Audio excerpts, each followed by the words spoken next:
Hello guys, welcome back to my video. अगर आप कक्षा 5वीं में पढ़ते हो और आपका हिंदी का एग्ज़ाम है, एनुअल एग्ज़ाम आपका होने जा रहा है, तो ये वीडियो आप बिल्कुल सही देख रहे हो भाई। अगर आप क्लास 5 में पढ़ते हो, कोई भी स्कूल में, भारत के कोई भी स्कूल में, और ख़ास करके केंद्रीय विद्यालय में, क्योंकि हर एक विद्यालय में केंद्रीय विद्यालय से ही प्रश्न आते हैं। तो इस वीडियो को पूरा देखना। अगर वीडियो छोड़े बच्चे तो हो सकता है आप एग्जाम में कम नंबर लाएंगे। ठीक है, तो चलिए वीडियो को शुरू करते हैं। यहाँ पे सबसे फर्स्ट में क्या बोला जा रहा है, निम्नलिखित अपठित गद्यांश को पढ़कर नीचे लिखे गए प्रश्नों को उत्तर दीजिए। हमें ये पढ़ना है और फिर सवाल का जवाब देना है। जल के बिना न तो मनुष्य का जीवन संभव है, न ही वह किसी कार्य को संचालित कर सकता है। जल मानव की मूल्य आवश्यकता है। पृथ्वी पर मनुष्य के प्रयोग होती जल का मात्रा 0.6% भाग की मृदु जल के रूप में उपलब्ध है। वर्तमान समय में इस सीमित जल का बड़ा भाग प्रदूषित हो चुका है। फलस्वरूप पेयजल की समस्या उत्पन्न हो गई है ना बच्चे? प्रदूषण हो रहा है तो पीने का पानी नहीं है। नलों में अब पूरे समय पानी नहीं आता, लेकिन बरसात के मौसम में क्या होता है, सब तरफ पानी ही पानी बहने लगता है। हमारे तुम्हारे घर, स्कूल, सड़कों, रेल की पटरियों पर पानी भर जाता है। देश के कई भाग बाढ़ से डूब जाते हैं। यह बाढ़ न गांव को छोड़ती है, न ही बड़े शहरों को। तो का दिए गए विकल्पों में से कौन सा जल प्रदूषण का कारण नहीं है? कारखानों की संख्या की वृद्धि, बहते जल में कपड़े धोना, अधिक से अधिक पेड़ लगाना, पशुओं नहलाना। तो बच्चे, अगर आप पेड़ लगाओगे तो उससे जल जो है वो प्रदूषण नहीं होता और साफ होता है। तो ये सही उत्तर है। बरसात के दिनों में पानी भर जाने से कौन सी स्थिति उत्पन्न होती है? तो बच्चे, बाढ़ आ जाता है ना, बाढ़ आ जाती है।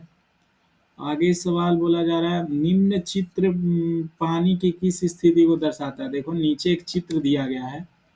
तो यहाँ पे पानी क्या हो रहा है बच्चे, ये सूखा पड़ा है। सूखा पड़ा है मतलब कि बिल्कुल पानी नहीं है। पानी पानी दिन भर पानी मांगता, ये क्या पड़ा है, सूखा पड़ा है। ठीक है बच्चे, इनमें से कौन सा शब्द पानी का समानार्थी नहीं है? तो नीर, नभ, पेयजल। नभ मतलब क्या होता है, बादल। नभ मतलब क्या होता है, बादल। नीर मतलब पानी, पेय, जल, ये तीनों का मतलब क्या होता है, पानी होता है। ठीक है, बोल, पृथ्वी पर मनुष्य के प्रयोग हेतु कुल जल में से कितनी मात्रा मृदु जल की उपलब्ध है? तो 0.6% है ना। अगला बोला जा रहा है, लेखक, गद्य एवं पद्य। क ख, ये देखो टाइगर है और ये लियोपार्ड है। ठीक है ना, तो आपको क्या लिखना है इनके बारे में? उपरोक्त दोनों चित्र को ध्यान पूर्वक देखिए। भारत का राष्ट्रीय पशु कौन सा है? भारत का राष्ट्रीय पशु क्या है बच्चे? टाइगर है, जिसको बाघ बोलते हैं हिंदी में, बाघ। और उस पे सही लगा देंगे। आपको बोला जा रहा है क्या बच्चे, बीसन की दिलेरी में कर्नल दत्ता ने घायल तितिर को गेंदे की पत्तियों का रस पिलाने के लिए कहा। पाठ बीसन की दिलेरी, आपने क्या पढ़ा है, बीसन की दिलेरी। तो कर्नल साहब बोले कि इसे क्या बताओ बच्चे, आ, पत्तियों का रस पिलाओ, है ना। तो पत्तों का इस्तेमाल कई कामों के लिए होता है। नीचे दी गई पंक्तियों में इस्तेमाल किस लिए होता है, एक एक लिखिए। तो नीम का पत्ता जो है, जो नीम का पत्ता है वो कहाँ इस्तेमाल होता है बच्चे? तो ये जो है साबुन बनाने में होता है। साबुन, निरमा साबुन, है ना, साबुन बनाने के लिए। दूसरा बात, दातुन के लिए। दातुन के लिए, दातुन मतलब मान लो सवेरे सवेरे आपको मुंह धोना होता है तो इसके टहनी से ही तो धोते हो। हाँ सर।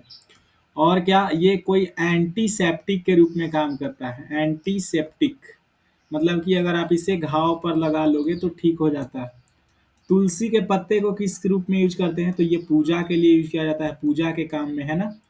इससे क्या होता है, जो विष नाशक है, मतलब कोई मान लो किसी को विष हो, विष पी लिया है, अगर इसे पिलाया जाए तो विष का प्रभाव कम होता है।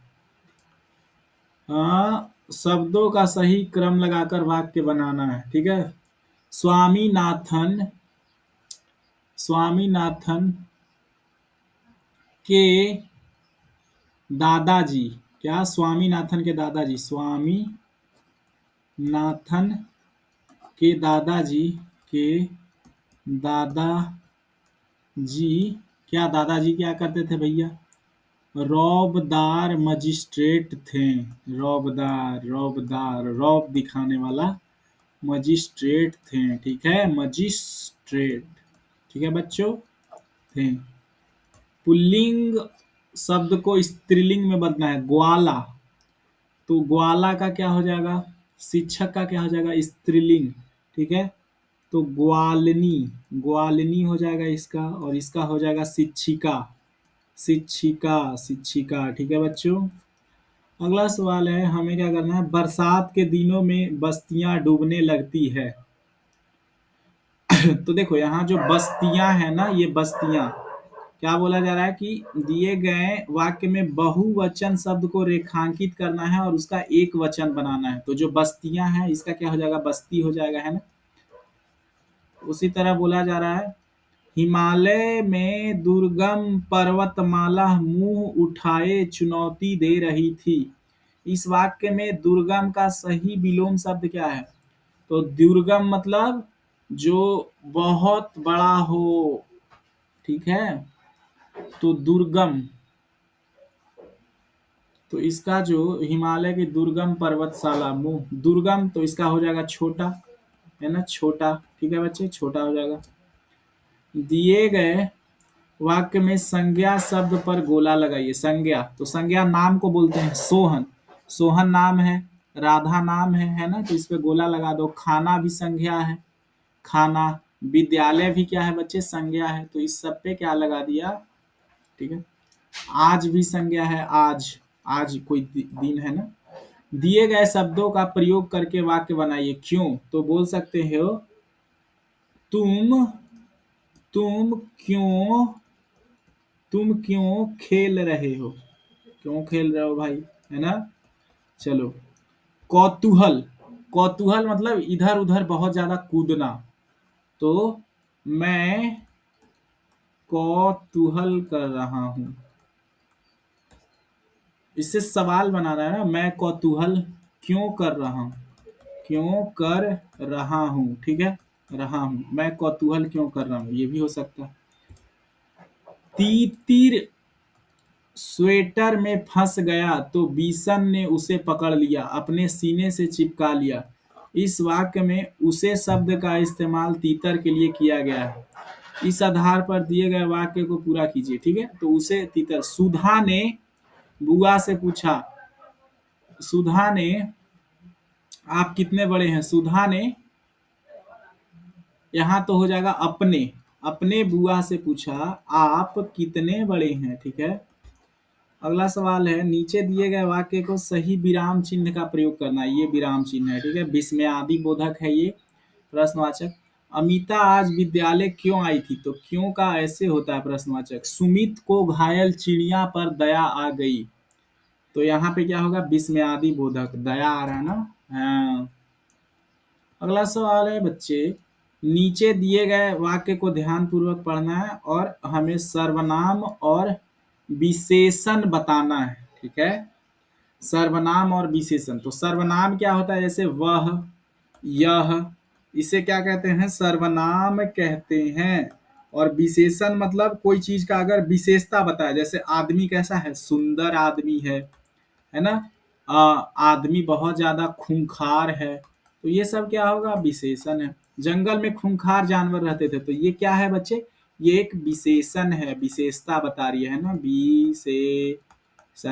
ठीक है बच्चों, चित्र देखकर सही काम वाला शब्द चुनिए। जैसे देखो, ये बच्चा क्या कर रहा है? पढ़ रहा है, तो पढ़ना हो जाएगा, है ना। बोला जा रहा है यहाँ पे जो है ध्यान पूर्वक देखना है बच्चे, और जल चक्र के बारे में 5 पंक्ति लिखना है। देखो बच्चे, जो जल होता है, पहले मान लो कोई समंदर में जल है, दिख रहा है आपको मेरा ये ऐसे ऐसे हिल रहा है जो, ये समंदर में जल है। जल क्या होता है? वाष्पीकरण होता है। मतलब अगर सूर्य जो है, अगर ये गर्मी देता है जल को, तो ये वाष्प बदल जाता है। फिर जो है ये वाष्पीकरण जो है, फिर क्या होता है? ये बादल उस तरफ जाते हैं, बादल उस तरफ जाते हैं तो इनका संघनन होता है। संघनन मतलब ये एक साथ जब ढेर सारा बादल आ जाता है, घनन, तो क्या होने लगता है, ये भारी हो जाते हैं और फिर वर्षा होता है, फिर वर्षा जाता है, फिर इसी तरह से पानी जो है वो घूमते रहता है। ठीक है, तो लिखते हैं बच्चे, 5 लाइनें लिखने हैं इनके बारे में, लिख देते हैं। पहला लाइन क्या लिखेंगे, जल वाष्प बन जाता है, वाष्प, वाष्प बनता है। ठीक है, ठीक है, ठीक है। बादल, बादल, बादल, बादल भारी होते हैं, है ना, बादल फिर भारी होता है ना बच्चे। फिर बादल, बारिश, बारिश करवाते हैं, है ना, है ना, ठीक है। फिर पानी समंदर में जाता है ना, समुद्र में जाता है, समुद्र में जाता है, ठीक है बच्चों।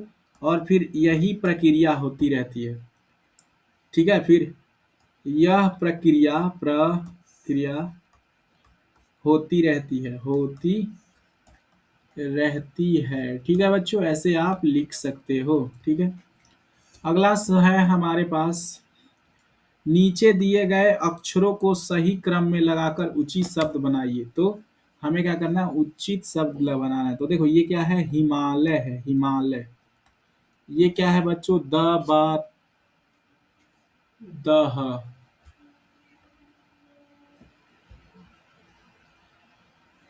ये क्या बनेगा, बादशाह, हिमालय बन गया ना।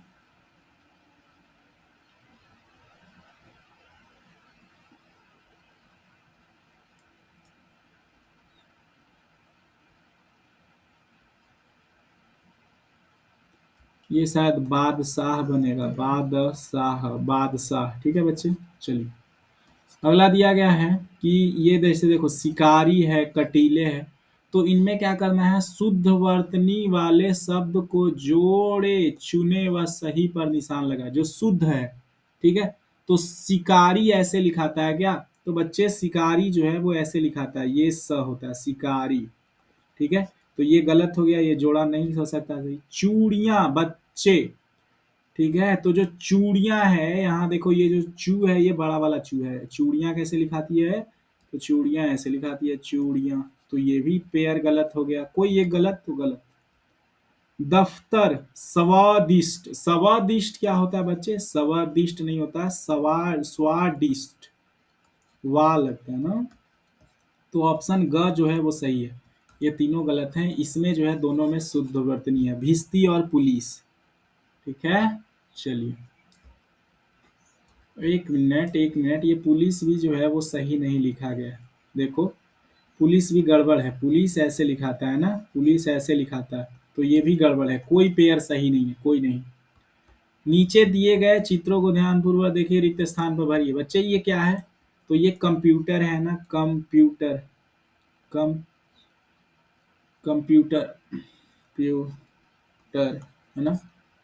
ये क्या है, ये गुल्लक है, गुल्लक। मुन्ना है, मुन्ना, ये गुल्लक है, ठीक है। नीचे दिए गए वाक्य को पढ़िए, जिस शब्द के नीचे रेखा खींची गई है उसे आज कल कैसे लिखते हैं। मुहूर्त, न ऐसी मुहूर्त बनी बढ़िया जैसी, बढ़िया। मुहूर्त को कैसे लिखते हैं, मुहूर्त लिखते हैं, मुहूर्त, है ना, ऐसी मुहूर्त नहीं बनी, मुहूर्त, मुहूर्त ऐसे लिखते हैं, मुहूर्त नहीं, मुहूर्त। सभी बच्चे अपना गृह कार्य करके आएंगे, तो देखो जो गृह कार्य है वो ऐसे नहीं, ऐसे लिखाता है, गृह कार्य, ठीक है। चलिए, सुलेख। नीचे दी गई पंक्तियों को सुंदरता व शुद्धता के साथ अपने हस्तलेख में लिखिए, मतलब आपको ये बच्चे लिखना है खुद से और शुद्ध रहना चाहिए। जैसे देखो यहाँ पे क्या है, पत्रों का हमारे जीवन में महत्वपूर्ण स्थान प्राप्त है। पत्र लिखने की परंपरा बहुत पुरानी है। पत्र जिसके पास लिखा जा रहा है उस तक उचित समय तक पहुंचा जाए, इसके लिए हम उस, ये आपको कॉपी में उतारना है, उस पर डाक टिकट लगाते हैं और पूरा एवं ठीक पता लिखते हैं। फिर पते में सबसे छोटी भौगोलिक इकाई को शुरू करके बड़ी की ओर बढ़ते हैं। छोटी से बड़ी भौगोलिक इकाई का मतलब है घर के नंबर के बाद गली मोहल्ले का नाम, फिर गांव कस्बे शहर जिस हिस्से में है उसका नाम, फिर गांव या शहर का नाम, शहर के नाम के बाद पिन कोड लिखा जाता है। ठीक है बच्चे, तो ये क्या था हमारा, ये जो था वो आपको छापना है बस। और ये पेपर हो गया अगर आप फिफ्थ क्लास में पढ़ते हो बच्चे, और अगर आपको मैथ का पेपर चाहिए केंद्रीय विद्यालय या फिर कोई भी विद्यालय में पढ़ते हो, डीए हो, ठीक है, साइंस का एसएसटी का, तो क्या करना पड़ेगा आपको, आपको जो है कोई भी सब्जेक्ट को सर्च करना है और बाद में लगाना है टीटीएस क्लासेस। ठीक है, और वहाँ पे पेपर सर्च कर देना है, जैसे मैथ एनुअल पेपर, ठीक है, और टीटीएस क्लासेस लगा देना।